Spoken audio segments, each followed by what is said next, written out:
ជំរាបសួរ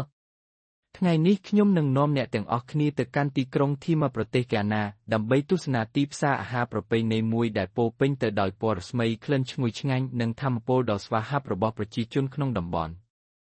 ឈីម៉ែគឺជាទីក្រុងកំពង់ផែដ៏សំខាន់មួយរបស់ប្រទេសហ្គាណាដែលមានទីតាំងនៅភាគខាងត្បូងនៃរដ្ឋធានីអាក្រាទីផ្សារក្នុងស្រុកនៅទីនេះមិនមែនគ្រាន់តែជាកន្លែងដូរទំនិញប៉ុណ្ណោះទេតែវាជាបេះដូងដ៏រស់រវើកដែលឆ្លុះបញ្ចាំងពីរបៀបរស់នៅវប្បធម៌និងប្រពៃណីរបស់ប្រជាជនក្នុងតំបន់នៅពេលអ្នកបោះជំហានចូលទៅក្នុងទីផ្សារនេះអ្នកនឹងត្រូវស្វាគមន៍ដោយសំឡេងដ៏អ៊ូអរនិងទិដ្ឋភាពចម្រុះពណ៌ជាច្រើនតាមដងផ្លូវតូចមានបញ្ចូលលក់បន្លែផ្លែឈើត្រីសាច់និងគ្រឿងទេសជាច្រើនប្រភេទដែលត្រូវបានរៀបចំយ៉ាងស្អាតបាតផ្លែឈើត្រូពិកដូចជាស្វាយប៉េងប៉ោះនិងចេកត្រូវបានគេដាក់តាំងបង្ហាញយ៉ាងស្រស់ស្អាតទាក់ទាញភ្នែកអ្នកទិញទាំងអស់គ្នាមុខម្ហូបមួយក្នុងចំណោមមុខម្ហូបដែលពេញនិយមជាងគេនៅក្នុងទីផ្សារនេះគឺកាហ្វូដែលជាអាហារសំខាន់សម្រាប់ប្រជាជនហ្គាណាហ្វូគឺជាម្សៅដែលគេយកទៅស្ងោរនិងវេចរហូតទាល់តែមានភាពរលោងនិងស្អិតរួចយកទៅទទួលទានជាមួយស៊ុបសាច់ពេលឬសាច់មាន់ដែលមានរសជាតិឆ្ងាញ់ពិសាក្រៅពីហ្វូនៅទីនេះក៏មានលក់គឺបាំងគូផងដែរដែលធ្វើពីម្សៅពោតនិងម្សៅម៉ានីអុក Menahot Esculenta មានរសជាតិជូរបន្តិចបាំងគូជារឿយត្រូវបានគេញ៉ាំជាមួយត្រីអំបិលដុតឬបន្លែនិងទឹកជ្រលក់ម្ទេសដ៏ហឹរឆ្ងាញ់មុខម្ហូបសំខាន់មួយទៀតដែលមិនអាចខកខានបាននោះគឺ Jollof Rice ដែលជាបាយឆាដែលមានរសជាតិឈ្ងុយឆ្ងាញ់ធ្វើពីប៉េងប៉ោះខ្ទឹមបារាំងនិងគ្រឿងទេសផ្សេងJollof Riceអាចត្រូវបានគេបម្រើជាមួយសាច់មាន់សាច់គោឬត្រីអាំងហើយជាមុខម្ហូបដែលគេនិយមញ៉ាំនៅក្នុងពិធីបុណ្យផ្សេងនៅតំបន់ត្រីនៃទីផ្សារអ្នកនឹងឃើញមានការលក់ត្រីស្រស់ជាច្រើនប្រភេទដូចជាត្រីធូណា ត្រីសាម៉ុង Salmon និងត្រីប្រា Tilapia ត្រីប្រាអាំង Grilled Tilapia គឺជាមុខម្ហូបដ៏ពេញនិយមមួយនៅតាមដងផ្លូវដែលត្រូវបានគេដុតលើធ្យូងរហូតដល់សាច់ក្រអូបឈ្ងុយបន្ទាប់មកបម្រើជាមួយបន្លែស្រស់និងទឹកជ្រលក់ម្ទេសដ៏ឈ្ងុយឆ្ងាញ់បន្ថែមពីលើត្រីក៏មានលក់សាច់ក្តាមបង្គានិងអាហារសមុទ្រផ្សេងទៀតដែលសុទ្ធតែស្រស់ទើបតែគេចាប់បានពីមហាសមុទ្រអាត្លង់តិក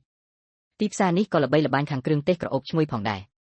អ្នកនឹងឃើញមានលក់យំទេសហ្គាណា Guyana Pepper ដែលមានរសជាតិហឹរខ្លាំងនិងគ្រាប់ស្វាយចន្ទី Cashew Nuts ដែលជាផលិតផលក្នុងស្រុកដ៏ល្បីល្បាញគ្រឿងទេសដ៏សំខាន់មួយទៀតនោះគឺក្ដីអំបិច Dawa ដែលជាគ្រឿងទេសប្រពៃណីធ្វើពីគ្រាប់សណ្តែកទុំ Locust Beans មានក្លិនក្រអូបឈ្ងុយនិងរសជាតិប្រៃបន្តិចក្រៅពីម្ហូបអាហារនិងគ្រឿងទេសទីផ្សារនេះក៏លក់សម្លៀកបំពាក់ប្រពៃណីផងដែរអ្នកនឹងឃើញមានលក់ក្រណាត់ Kukenti Cane Cloth ដ៏ស្រស់ស្អាតដែលជាក្រណាត់ប៉ាក់ដោយដៃមានលំនាំចម្រុះពណ៌ហើយត្រូវបានគេប្រើប្រាស់សម្រាប់ពិធីបុណ្យនិងពិធីសំខាន់ការចរចាតម្លៃ Bargaining គឺជាផ្នែកមួយដ៏សំខាន់នៃវប្បធម៌ទីផ្សារនៅទីនេះអ្នកលក់និងអ្នកទិញតែងតែចរចាគ្នាយ៉ាងសប្បាយរីករាយមុនពេលឈានដល់ការឯកភាពគ្នាលើតម្លៃនេះមិនមែនគ្រាន់តែជាការដូរទំនិញប៉ុណ្ណោះទេប៉ុន្តែវាក៏ជាឱកាសសម្រាប់ការជែកកម្សាន្តនិងបង្កើតទំនាក់ទំនងសង្គមផងដែរអ្នកលក់នៅទីផ្សារនេះភាគច្រើនជាស្ត្រីដែលត្រូវបានគេស្គាល់ថាជា Anani Gaining ឬក៏មហាស្ត្រីទីផ្សារ Market Queens ពួកគេគឺជាស្ត្រីដែលមានអំណាចនិងមានឥទ្ធិពលខ្លាំងក្លាក្នុងការកំណត់តម្លៃនិងការគ្រប់គ្រងសកម្មភាពពាណិជ្ជកម្មនៅក្នុងទីផ្សារមុខម្ហូបមួយមុខទៀតដែលគួរតែភ្លក់នោះគឺ Kiliwell ដែលជាផ្លែចេកឈូក Plantain ហាន់ជាដុំតូចយកទៅបំពងជាមួយខ្ញីម្ទេសនិងគ្រឿងទេសផ្សេងរហូតដល់មានពណ៌លឿងក្រហមក្រអូបឈ្ងុយ